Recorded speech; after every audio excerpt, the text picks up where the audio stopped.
تو ہم کئی بار خدا کا بھی جو کام ہے نا وہ اپنے ذمہ لگا لیتے ہیں, تو اسی لیے پھر زیادہ پریشان ہوئے, ٹینشنوں میں پڑے رہتے ہیں. تو جو خدا کے ساتھ لائف ہے نا وہ بنداس ہے, بغیر کسی فکر کے, بغیر کسی خوف کے. یسوع مسیح نے کہا تم ہوا کے پرندوں کو دیکھو, نہ بوتے ہیں, نہ کاٹتے ہیں, نہ ان کے کوئی کھتے ہوتے ہیں, نہ کوئی بینک بیلنس ہے, کچھ بھی نہیں ہے. آج میں زندہ ہے وہ. ہمارے جو باہر درخت ہے گھر کے, میں اکثر وہاں پہ کھڑا ہوتا ہوں تو وہاں پہ مختلف پرندے آ کے بیٹھتے ہیں, چڑیاں, کوے اور مختلف قسم کی فاختائیں اور یہ وہ. تو میں انہیں دیکھتا ہوں کہ بھی نہ ان کے ہاتھ ہیں, پر ہیں, مطلب اس سے وہ چونچ سے ہی اپنا کھانا کھاتے ہیں, ایسے نہیں کہ نوالا بنا کے ہماری طرح سے کھاتے ہیں. ان کی چونچ ہے صرف. ان کا ذہن بھی اتنا سا سر ہے چڑیا کا, اس کے اندر اتنا سا دماغ ہے. اور جب وہ صبح اپنے گھونسلے سے اڑتی ہے, اس کے بچے گھر پہ ہوتے ہیں, وہ اڑتی ہے, وہ ایمان سے اڑتی ہے.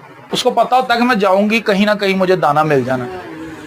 ہمارے ہاتھ بھی ہیں, ہمارے پیر بھی ہیں, ہماری عقل بھی ان سے کئی گنا زیادہ ہے, ہمارا زور بھی ان سے, پھر بھی ہم فکروں سے بھرے ہوئے ہیں.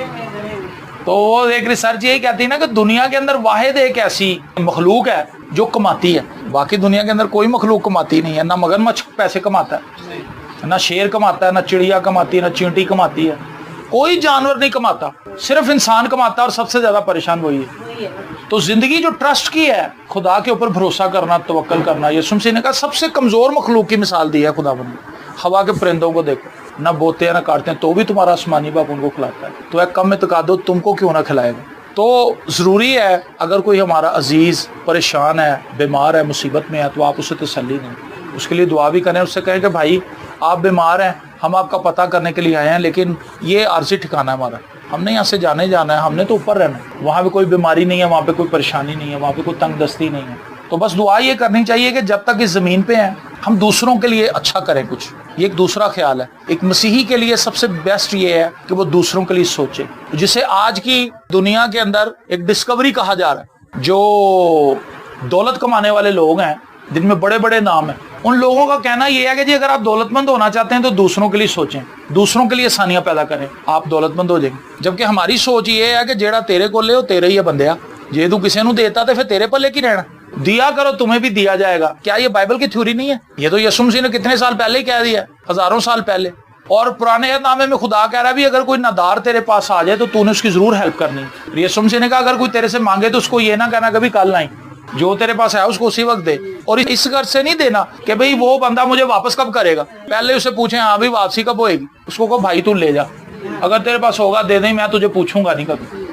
یہ کام وہ بندہ کرے گا جو خدا پہ توکل کرتا ہے, جس کو پتا ہے کہ بھئی خدا مہیا کر سکتا ہے, خدا دے سکتا ہے. تو خداوند کی اس بات کے لیے ہم تعریف کرتے ہیں کہ وہ ہمارے ساتھ ہے, ہمیں سنبھالتا ہے. اگر ہم ایک دوسرے کو یہ بتاتے رہیں گے کہ یسوع جلد آنے والا ہے, اس کا اثر ہماری لائف پہ بھی پڑے گا. کئی بار ہم یہ ضرور سوچتے ہیں کہ بیلا آنا والا ہے, یہ ہم ڈیلی سوچتے ہیں کہ یار بس یہ 17 تاریخ ہے, بس آنا ہی آنا ہے, بیلا آ رہا ہے, کرایہ دا دینا آ رہا ہے, بچے کی فیس کا ٹائم آ رہا ہے, یسوع آ رہا ہے, یہ نہیں ہمیں یاد. تو پولس کہتا ہے تم اسی بات سے ایک دوسرے کو تسلی دیا کہ بھئی تمہارا جو مشکل کا وقت ہے یہ بہت چھوٹا ہے, لیکن جو ہمارا اجر ہے وہ بہت بڑا ہے.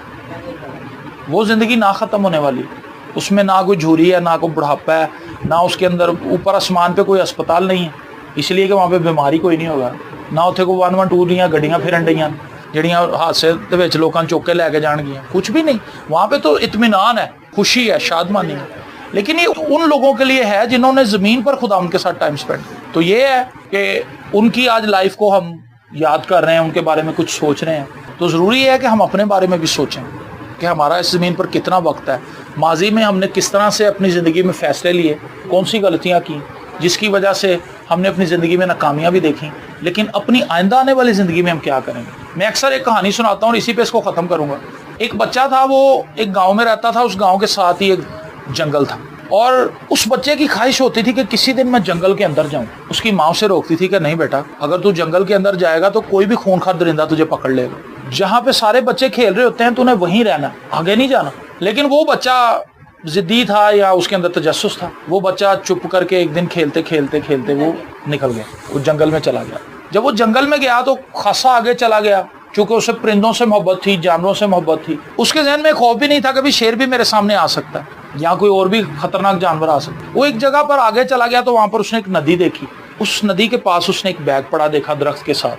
اس بیگ کے اندر اس نے دیکھا کہ اس کے اندر بڑے رنگ برنگے سے پتھر ہیں, ہیرے کہہ لیں آپ. اس نے وہ بیگ اٹھا لیا, اتنا سا بیگ تھا, جسے پوٹلی آپ کہتے ہیں, وہ اس نے اٹھا لیا اور اس نے وہ اس کی گرا کھولی. اب وہ جاتے جاتے کسی کوے کو مار رہا ہے, شرارت کرتا ہوا کسی چڑیا کو مار رہا ہے, وہ پتھر ضائع کر رہا ہے. جب وہ اپنے گھر پہنچا تو اس کے پاس گنتی کے 10-12 پتھر اس کے پاس رہ گئے تھے. اس نے لا کے اس کو ٹیبل پہ رکھ دیا. تو اس کا باپ اور اس کے باپ کا دوست وہ وہاں پر بیٹھے ہوئے تھے کمرے میں. تو انہوں نے کہا بیٹا یہ تو کیا لے کے آیا, تو کہاں سے آیا؟ اب وہ یہ بھی نہیں کہہ سکتا کہ میں جنگل گیا تھا. اس نے کہا تھا جی یہ راستے میں سے مجھے پڑا ہوا ملا ہے. ہاں جی, ڈر سے سچی. اس نے کہا جی وہ نا جنگل کے پاس ہم کھیل رہے تھے تو وہاں پہ ہمیں یہ ملا. تو وہ اس نے جب کھول کے دیکھا, اس کے دوست نے, اس نے دیکھا, انہوں نے کہا تھا یار ہیرے نے, یہ تو ہیرے اور یہ تو اتنے قیمتی لگ رہے ہیں کہ اگر یہ تم اس کو بیچو گے تو تمہارے تو وارے نہیں آ رہے ہو جائیں گے, دن بدل جائیں گے. تو وہ بچہ رونے لگ گیا. تو اس کا باپ اسے کہنے لگا کہ بیٹا اس میں رونے کی کیا بات ہے, تو خوشی کی بات. اس نے کہا جی رونے کی بات یہ ہے کہ تو بھرا ہوا تھا تھیلا, لیکن میں نے سارے ضائع کر دیے, کوے کو مار دیا. ہماری زندگی کے جتنے بھی سال تھے اس میں سے کتنے سال ہم نے ایسے گزار دیے بغیر کسی مقصد کے. کوئی ریزن نہیں تھا کہ ہم کیا کر رہے ہیں سارے ٹائم میں.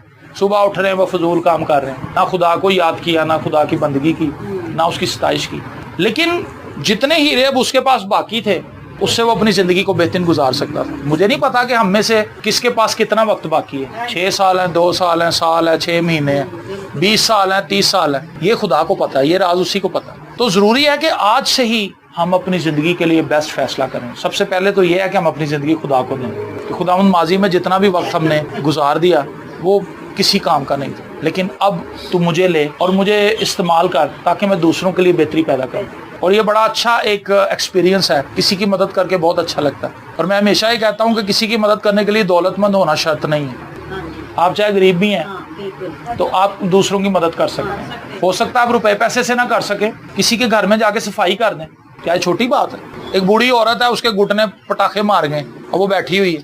آپ جا کے اماں جی چلو میں تھوڑا پتہ کرنا آئی سا, خالہ جی آپ بیٹھو بس میں صفائی کر دیتی ہوں.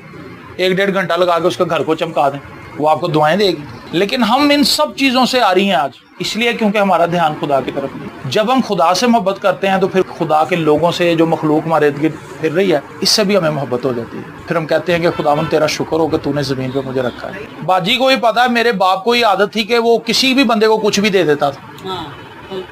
اور میرے سامنے میں چھوٹا سا بچہ تھا جیسے رافع ہے 11-12 سال کا, تو ایسے ہم گزر رہے ہیں, ہفتہ لے کے آئے ہیں کارخانے سے. اس زمانے میں 400 روپیہ, 350, 400, مطلب آج سے 28-29 سال پہلے بڑی رقم سے 400 روپیہ, 450. ایک بندہ آ گیا سامنے سے کہ استاد جی میری بیوی بڑی بیمار ہے تو اسپتال داخل ہے, ٹیسٹ ہونڈے نے, پیسہ کوئی نہیں. اچھا کتنے پیسے چاہیے؟ استاد جی 300 روپیہ مل جائے. میرے بن 300 نکال کے اس کو دے دیں. اب میں اپنے باپ کو دیکھ رہا ہوں کہ بھی میری تو فیس بھی نہیں جمع ہوئی, گھر کا کرایہ بھی ہمارا دینے والا ہے, گھر میں راشن بھی کوئی نہیں ہے. تو 300 روپیہ میرے باپ نے دے دیا, تو 150 روپے سے تو ہماری بات نہیں بننی. اب میرا باپ مجھے کہہ رہا ہے یار تو اپنی ماں نہ دسی, بس تو چپ ہو جائے. اچھا جی اب میں گھر گیا ہوں, میرا باپ 150 روپیہ پکڑا. میری ماں کہتی تھی کہہ رہے 450 روپے ہفتہ بنے تو تھی 150 دے رہے ہو. وہ مال ہی نہیں ویکیا, وہ کہہ رہا کہ بھائی اگلے ہفتے کر لیں گے صاحب. میری ماں کہہ رہی بھی انہوں پتا نہیں کہ انہوں نے بچوں کا, تھوڑی 5-10 منٹ میری ماں بول کے چپ ہو گئی. اب مجھے تو پتا ہے کہ وہ 300 روپیہ اس کو لے گیا اور وہ واپس بھی نہیں آنا. اس قسم کے کئی واقعات ہیں, لیکن ہم تنگ دستی میں تھے. میرے نا موزے پھٹے ہوئے تھے, میرے پاس موزے لینے کے لیے پیسے نہیں تھے, اور میں سائیکل سے جا رہے ہیں کہ ریڈی سے کھلو گیا. اب میں موزے بڑے اچھے اور جناب بڑے رومال وغیرہ یہ وہ بڑی اچھی چیزیں اس کے. میں نے سوچا کہ چلو یار دیکھتے ہیں. 7 یا 8 روپے شاید اتنے کو پیسے میری جیب میں تھے. لو جی میں نے وہاں سے دیکھے موزے, میں کہا کنے دینے, کہتا جی 20 روپے دیتے. میں نے رکھ دیا, اور وہ مجھے دیکھے جا رہا ہے, مطلب دوسرے کاکوں کو وہ نہیں دیکھ رہا, وہ مجھے ہی دیکھے جا رہا ہے. اس نے نا ایسے شاپنگ بیگ نکالا, شاپنگ بیگ کے اندر اس نے وہ موزے ڈال دی. کہنا جی پڑھو, اے بھی لو, اے بھی لو, اے بھی لو. اس نے درجن موزے نکال دیے. میں یار ہے کہ کرن ڈیا, میرے کو تو 7 روپیے نے جیب, یہ 20 روپے کی جوڑی بتا رہا ہے, یہ تو درجن 240 کے بن جائیں گے. میں کہا انکل جی میرے کو اتنے پیسے نہیں ہے. کہنا یار تو لیاس کا پتر ہے نا. میں کہا جی ہاں جی. کہنا یار ریڑھی تیرے پیو نے لوائی ہوئی, اندازہ کرو آپ. کہنا یار تینوں جدوں بھی بنیانا دی ضرورت ہوئے, کسی چیز دی ضرورت ہوئے, تو اتنے آ جایا کر. ایسا سمجھ کے تیرے چاچے دی دکان ہے, تیرے چاچے دی ریڑھی. میں پھر خیر کبھی دوبارہ اس ریڑھی کی طرف گیا بھی نہیں کہ بھی میرے پیو نے اگر پیسے دیتے سو میں منہ چوک کے اتنے پہنچ جا کے دیا میرے پیو دی ریڑھی, مطلب یہ نہیں. لیکن اگر آپ نے کچھ کیا ہوا ہے اس کا رزلٹ آپ کو ملے گا.